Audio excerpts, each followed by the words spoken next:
Viajando, lo toleramos todo. Los prejuicios quedan en casa. Se observa, se escucha, se siente uno fascinado ante lo más atroz porque es nuevo. Los buenos viajeros son despiadados. Elías Canetti, Las voces de Marrakech.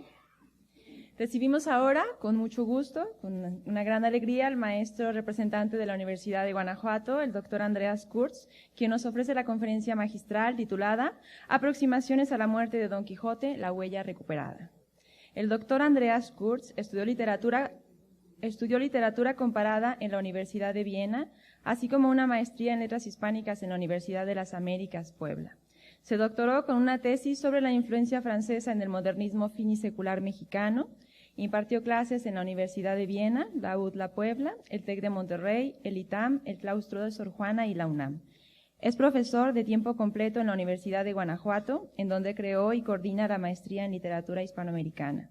Sus últimos libros publicados son la novela La Joroba y el ensayo El general Riva Palacio y La vajilla de Francisco José.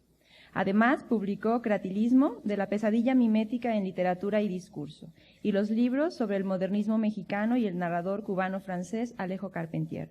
Es colaborador de la jornada semanal de Confabulario en el Universal y de la revista Cultural Crítica en la Universidad Autónoma de Puebla.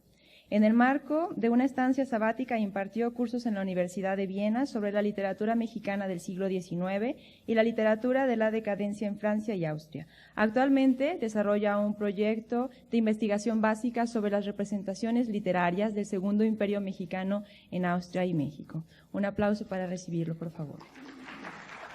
Pues antes que nada, dar las gracias por esta invitación, dar las gracias por poder estar aquí con ustedes. Es para mí un honor, un gran honor, doblemente quizás porque pues ya son como 9 años que mi vida personal y profesional se desarrolla en Guanajuato. Entonces es la primera ocasión para mí de poder estar aquí y realmente lo percibo como un gran honor. Un honor, obviamente, sobra decirlo, no merecido en absoluto. La conferencia se titula Aproximaciones a la muerte de Don Quijote, la huella recuperada, pero también se podría titular Cómo moverse en círculos y no llegar a ningún lugar. Van a ver por qué. Empiezo con unas confesiones personales, no demasiado intimistas, no crean. No soy cervantista, mucho menos soy especialista en el Quijote y aún menos en la segunda parte de la novela de 1615. Soy un lector maravillado por la obra maestra de Cervantes, uno que la considera la mejor novela jamás escrita, una obra atemporal, un clásico en el mejor sentido de la palabra. Es decir, no clásico petrificado, sino clásico porque el texto está en movimiento continuo, se opone a cualquier clasificación tajante, a cualquier interpretación definitiva, una obra que en cualquier época histórica y en cualquier cultura va a encontrar a sus Pierre Menards. Tampoco pertenezco a esa clase exclusiva de lectores que por lo menos una vez al año lee el Quijote. Lo he leído 4 veces en una vida de lector ya bastante larga. Una de esas veces, la primera, en traducción alemana, La insuperable de Ludwig Tieck, lo digo en mi defensa. Ni siquiera de manera fragmentaria conozco la inmensa literatura crítica publicada sobre el Quijote, ante la cual incluso las técnicas más avanzadas de bibliografía y bibliotecología necesariamente han de fracasar.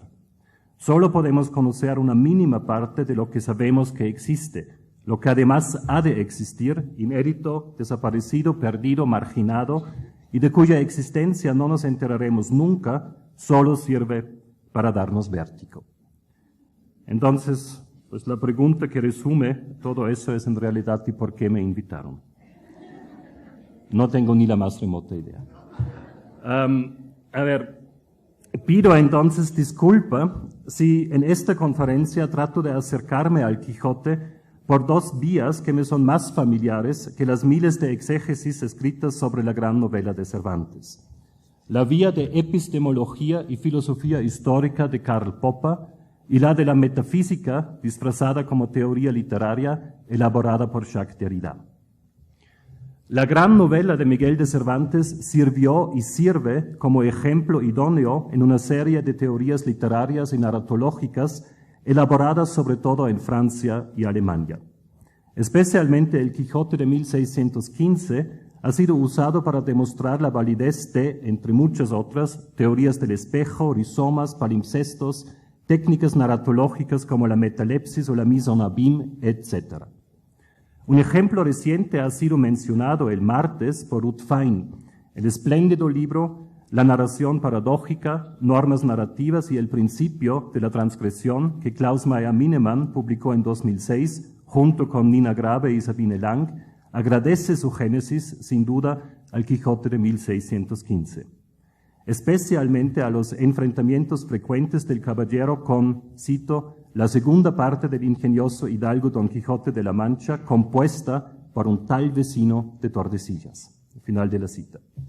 Cuando en 2005 algunos de los resultados del libro de Meyer-Minemann se presentaron en el marco de un congreso en Bremen, virtualmente todas las ponencias sobre la narrativa paradójica iniciaban con esta referencia al Quijote. Meyer-Minemann y sus colaboradores no pretenden resolver problemas, sino solo, y es un solo entre muchas comillas, ilustrar la permanencia y el éxito de una técnica narrativa específica. Sin embargo, hay otros teóricos y exégetas que sí aspiran a la resolución definitiva de problemas concretos manifiestos en textos literarios. No cabe duda de que el Quijote puede ilustrar e incluso verificar un número ya elevado de tales teorías e hipótesis. No obstante, dudo de que éstas tengan un gran valor explicativo cuando se enfrentan a los problemas inscritos en un objeto de estudio como el Don Quijote de la Mancha. Baso mi duda, en este caso, en la epistemología de Karl Popper, quien describe el procedimiento referido como teorización ad hoc. Es decir, se trata de teorías autoexplicativas incapaces de resolver problema alguno, teorías verificables por cualquier objeto de estudio, por ende, con potencial explicativo nulo.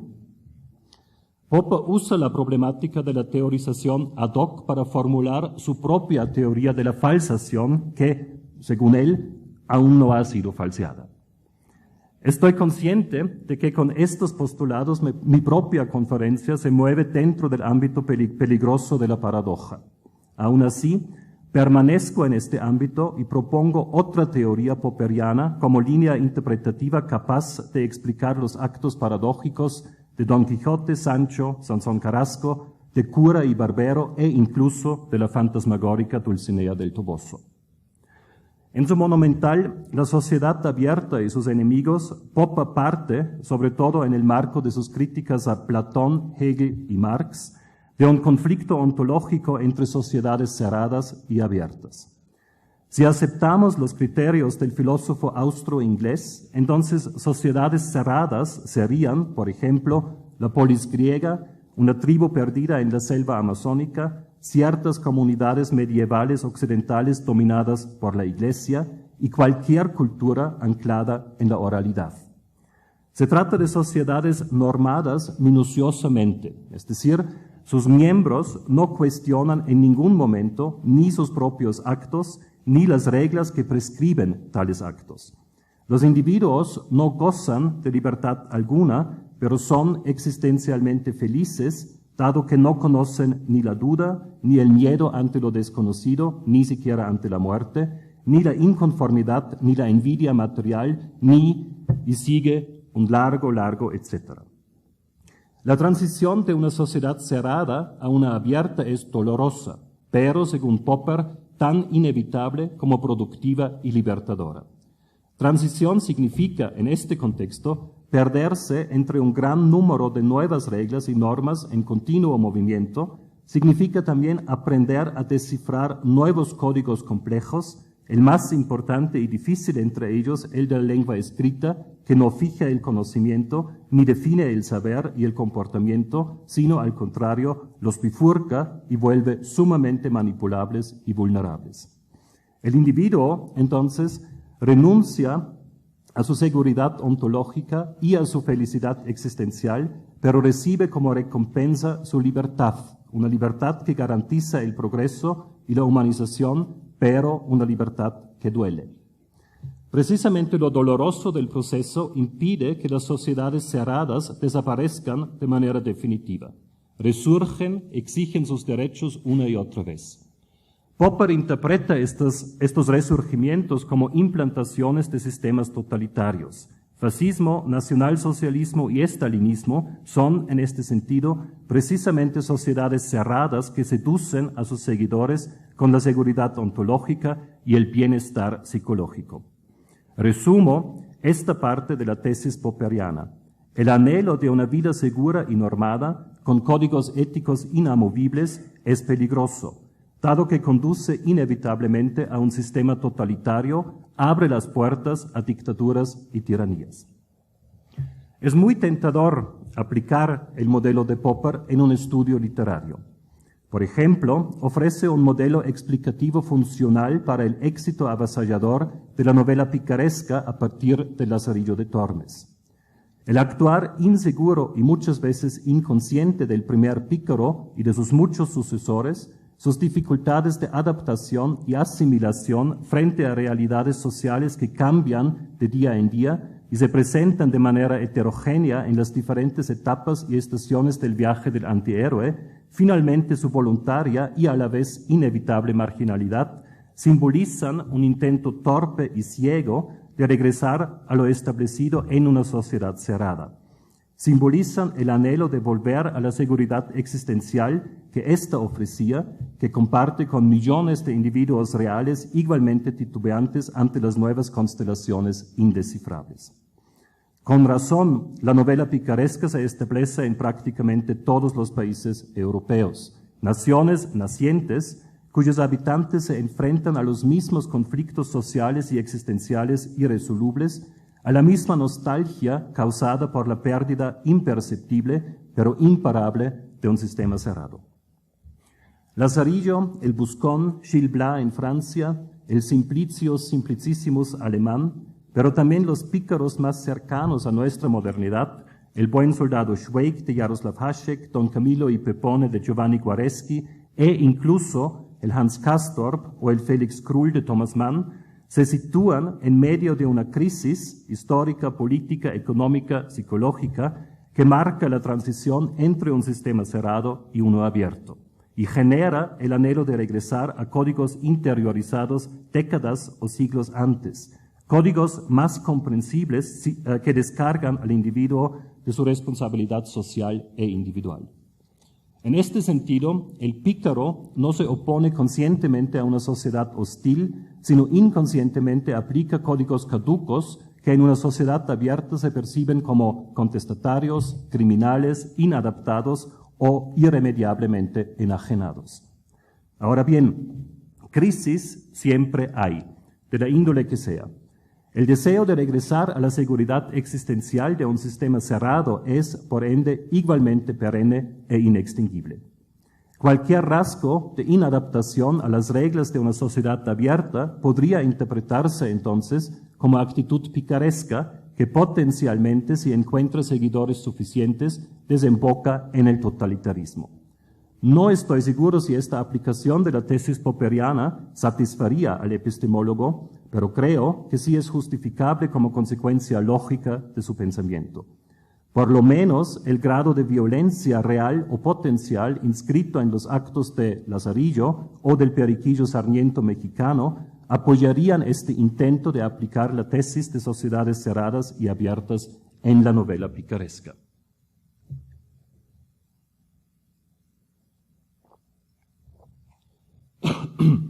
Ya urge, después de este largo preámbulo, regresar al ingenioso Hidalgo de la Mancha. Creo que sobra decir que estoy muy tentado de aplicar las tesis de Popper también a la obra maestra de Cervantes.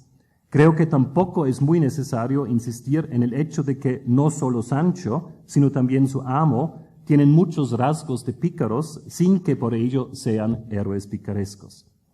La facilidad con la que Don Quijote se presta a actos violentos es uno de ellos. Por supuesto, el caballero y su escudero reciben incontables palizas, pero tampoco cabe duda de que, si estuviera en condiciones físicas adecuadas, Don Quijote daría, sin pensarlo mucho, otro tanto de palizas a sus adversarios culpables o inocentes.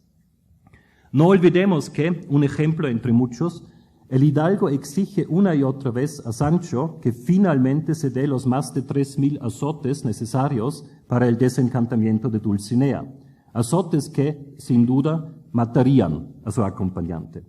El que, cuando piensa que Sancho efectivamente se azota, se espante y distancie de la encomienda de Merlín, es un rasgo curioso al que regresaré un poco más adelante. La teoría de Popper reafirma una línea interpretativa ya muchas veces explotada y hasta cierto grado trillada. La resumo.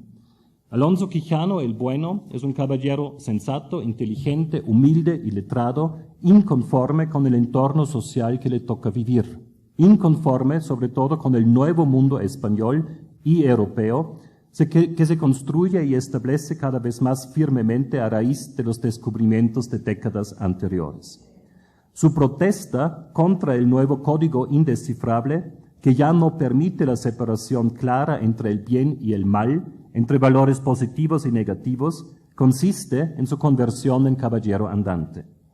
Los libros de caballería le habían proporcionado un sistema cerrado en el que lo bueno es bueno y lo malo malo, en el que un actuar específico, por ejemplo la valentía, tiene como consecuencia resultados específicos, por ejemplo los favores de una dama encantadora, mas no encantada.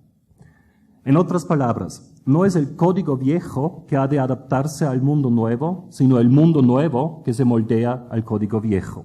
Entonces, que los molinos de viento sean gigantes, una bacía el yelmo de Mambrino, las posadas castillos, Sansón Carrasco el caballero de los espejos, y que la incomparable Dulcinea del Toboso exista en su función de incomparable. Los ejemplos podrían acumularse hasta convertirse en un resumen de la novela. Aún así, me permito recurrir a otro ya expuesto magistralmente en esta sala por Florencio Sevilla, el del encuentro inesperado de Don Quijote con una Dulcinea desencantada, o sí encantada, en todo el esplendor de su belleza. Cito, una vez más, 3 pasajes del capítulo 35 del Quijote de 1615. Al inicio del capítulo, Cervantes introduce una figura femenina que no esconde sus atractivos. Cito, traía el rostro cubierto con un transparente y delicado cendal, de modo que, sin impedirlo sus lisos, por entre ellos se descubría un hermosísimo rostro de doncella, y las muchas luces daban lugar para distinguir la belleza y los años que, al parecer, no llegaban a 20 ni bajaban de 17. Final de la cita. Poco después, la argentada ninfa se levanta para apelar a la buena voluntad escuderil de Sancho, se quita, cito, el sutil velo del rostro, le descubrió tal que a todos pareció más que demasiadamente hermoso. Finalmente, la escenografía preparada por los duques llega a su final. Los actores se alejan, cito, y al pasar la hermosa Dulcinea inclinó la cabeza a los duques e hizo una gran reverencia a Sancho. Final de la cita. La reacción de Don Quijote en esta representación es comparable a la de un adolescente que inesperadamente se encuentra cara a cara con su actriz favorita de Hollywood. Es decir, reacción casi nula, incapacidad de dirigirse directamente a su amada, incluso cierta indiferencia debida posiblemente al susto y la timidez. Bueno, no solo los adolescentes reaccionarían así. Me imagino que yo a mis 47 sencillamente me desmayaría, pero bueno. Es poco menos que imposible explicar el comportamiento del caballero, sobre todo su silencio inusual sorprende. Quizás una explicación aceptable y no más que aceptable se encuentra en la sospecha de que Don Quijote haya descubierto el engaño. Un indicio es la prolongación del segundo pasaje citado cuando nos enteramos de que Dulcinea habla, cito, con un desenfado varonil y con una voz no muy adamada. Sin embargo, esta explicación implicaría dudar de las capacidades de autoengaño de Don Quijote, implicaría, a final de cuentas, dudar de su locura. Y efectivamente creo que esta duda es legítima, como muchos críticos, entre ellos el admirable Fernando del Paso, en su viaje alrededor de El Quijote de 2004, ya han afirmado. De nuevo, solo voy a remitir a un pasaje de la novela, al capítulo 25 de la primera parte esta vez, donde Don Quijote debería firmar una cédula con la que regala 3 pollinos a Sancho. Sin embargo, se niega con el siguiente argumento. Cito, no es menester firmarla, sino solamente poner mi rúbrica, que es lo mismo que firma, y para 3 asnos y aún para 300 fuera bastante. Final de la cita. Ya Torrente Ballester se dio cuenta en 1975 que se trata de un momento de agudeza intelectual en el caballero. La firma decidiría sobre su identidad, Alonso Quijano o Don Quijote de la Mancha. Si firmaría, por otro lado, como Don Quijote, la cédula no valdría. Su solución es admirable y brillante y astuta. En el Quijote de 1615, estos signos de lucidez se acumulan, reflexiones sobre su propio estado que reflejan un grado de conciencia elevado, el saberse a sí mismo personaje de un texto ficticio, finalmente el aceptar que una posada es una posada y no un castillo encantado. En el capítulo 35, entonces, Don Quijote posiblemente se da cuenta del engaño, pero prefiere callar para no tener que descubrir, develar su propio engaño, autoengaño. Pero hay más. Dulcinea se le presenta como una representación y personificación de ese sistema cerrado, de ese código moral comprensible y justo encontrado en los libros de caballería. Sin embargo, sabe que se trata de una ficción, una escenografía teatral que necesariamente ha de rechazar. Este mundo ideal, entonces, le tiene que parecer tan inalcanzable como falso. Si se acercara a Dulcinea, debería renunciar a su deseo, a su locura, que en ese momento se revelaría como enajenamiento fingido. La paradoja se vuelve casi insoportable, el laberinto ficticio construido por Cervantes cada vez más hermético. Partí de las tesis de Karl Popper sobre sociedades cerradas y abiertas. Creo poder decir que esta teoría no explica los problemas manifiestos en el Don Quijote de la Mancha. Al contrario, los hechos, aunque ficticios, de la novela falsean la teoría de Popper, lo que debería satisfacer al gran epistemólogo. Don Quijote anhela una sociedad cerrada, inscrita en el Amadís y sus muchos secuaces, mas parece estar consciente de que este deseo, anhelo, es irrealizable. La sociedad cerrada resurge con él, se reconfigura, pero no necesariamente desemboca, como piensa Popper, en un totalitarismo del pensar y de los actos. Mucho más, el Quijote podría demostrar que existe una instancia que nos controla sin influir directamente en nuestros actos, es decir, una instancia, podría ser narrativa o psicológica, en el Quijote sabe y le dice que actúa de manera enajenada, pero al mismo tiempo le revela el porqué de esa actuación y le ordena que evite todo lo que podría destruir esa constelación. Entre muchas cosas, aceptar que se halla ante la real y verdadera Dulcinea del Toboso, sin que revele a los demás que sabe que se trata de una puesta en escena. Agrego que el susto que Don Quijote recibe cuando Sancho parece efectivamente azotarse podría ser explicable por el mismo mecanismo. Los románticos alemanes, dicho sea aparte, bautizaron esa instancia con el nombre de ironía y la aprendieron precisamente en la obra de Cervantes. Finalmente, cabe afirmar que, de este modo, Cervantes parece descubrir el valor de poesía, arte, imaginación y fantasía como factores que regulan la dolorosa transición entre sociedad cerrada y abierta, que posiblemente la generan y hacen posible. Creo que la muerte de Don Quijote podría ilustrar aún más claramente la constelación paradójica descrita.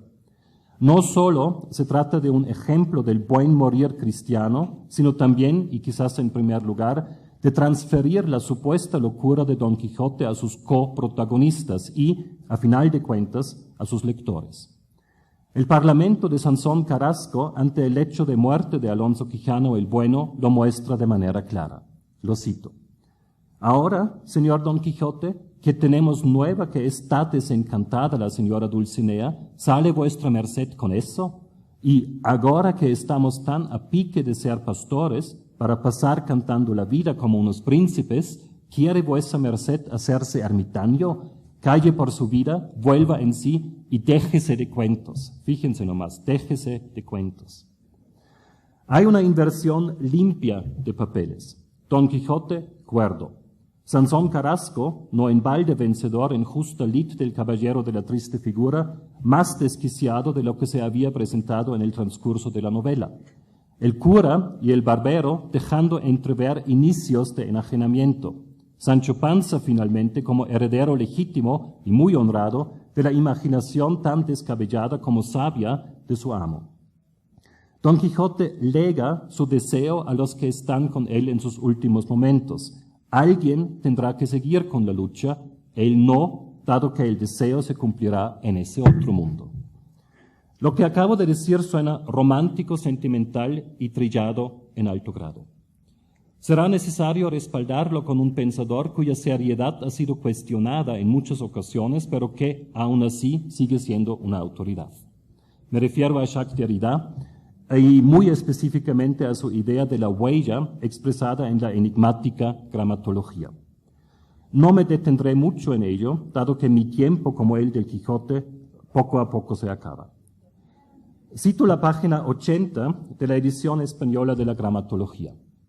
La tachadura marca la huella, la desaparición del origen, pero no solo.